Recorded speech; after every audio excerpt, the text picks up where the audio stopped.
Hey eggheads, Juan Carlos Bagnell here for Newegg, and a lot of us are going through some work-life changes. Settling into a work-at-home routine, this is when we're likely finding out that a temporary setup on the couch probably isn't a great idea. Let's see if we can help clean this up. Here are our top 5 tips for improving your home workspace. Number 1, adjust that monitor. Set your monitor to the right height. This is an often overlooked issue for a lot of people working on desktops or who play a lot of PC games. The ideal workspace would be set up so you can point the monitor directly at your face with a minimum of glare or reflections on the screen. And try to position the monitor at around arm's length distance from your face, and the top of your monitor should be near your eye level. You shouldn't have to move your head much to scan the width of the screen, and your head shouldn't be angled down to read the middle of the display. For some folks, the company you work for might have issued you a laptop. See if you can prop that laptop up higher, maybe combined with an external keyboard and mouse. Or ask your IT department about using an external monitor.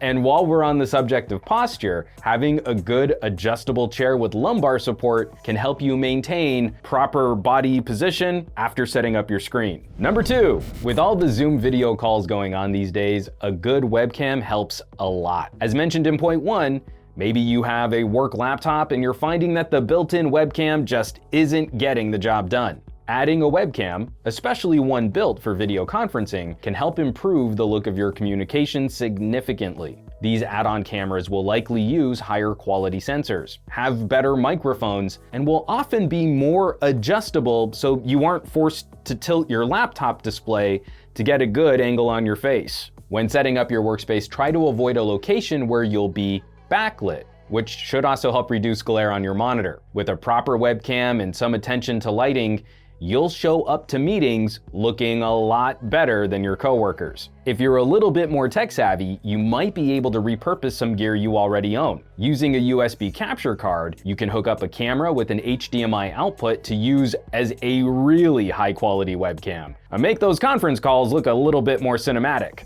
Number 3, mouse and keyboard. We can make your setup more ergonomic simply by adding a mouse and keyboard. Laptops are great for portability, but working on them for long periods of time can be fatiguing and hard on your wrists and hands. Your keyboard should be directly in front of you near the edge of your desk and positioned near elbow height. Resting your hands on the keyboard when you're not typing should be comfortable and natural. Now, mouse versus touchpad, it's no contest. A mouse will offer finer control, and it's more ergonomic than how you have to bend your wrist to use most laptop touchpads. If you're going to be working from home for any significant length of time, you need a dedicated mouse. Plus, you know, the RGBs. You can get a keyboard and mouse with some really pretty lights on them.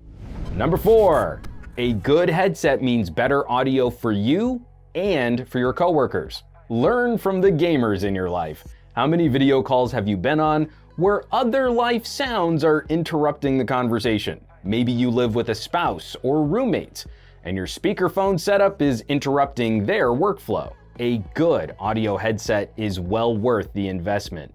You'll get better audio while you're working, say you're streaming some music or video, and you're less disruptive to anyone around you.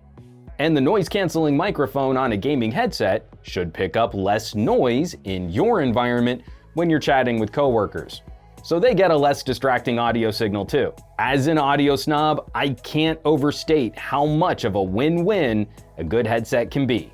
Number 5, don't forget to take some breaks. This work-from-home situation is looking more and more like a marathon and less like a sprint. So it's important to pay attention to exactly how you're spending your time. And remember to take some breaks. It's easy to forget how disruptive office life can be, how often you're distracted, how many steps you might take walking around an office. Working from home can be a boon for focus and productivity, but it's also on you to remember to break up your day. Try to take breaks every hour, especially if you're wearing headphones.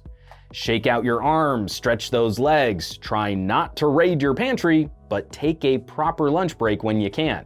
And we should all probably be drinking more water. Staying hydrated is always important.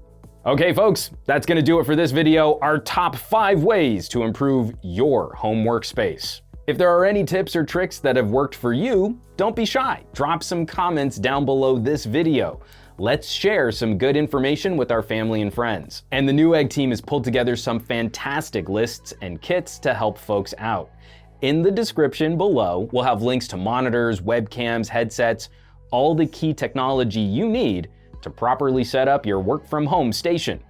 You can catch all of Newegg's work from home and homeschooling guides by clicking on the links in the description below. As always, thanks so much for watching, for sharing these videos, and subscribing to the channel. For Newegg Studios, I'm Juan Carlos Bagnell, and I'll catch y'all on the next one.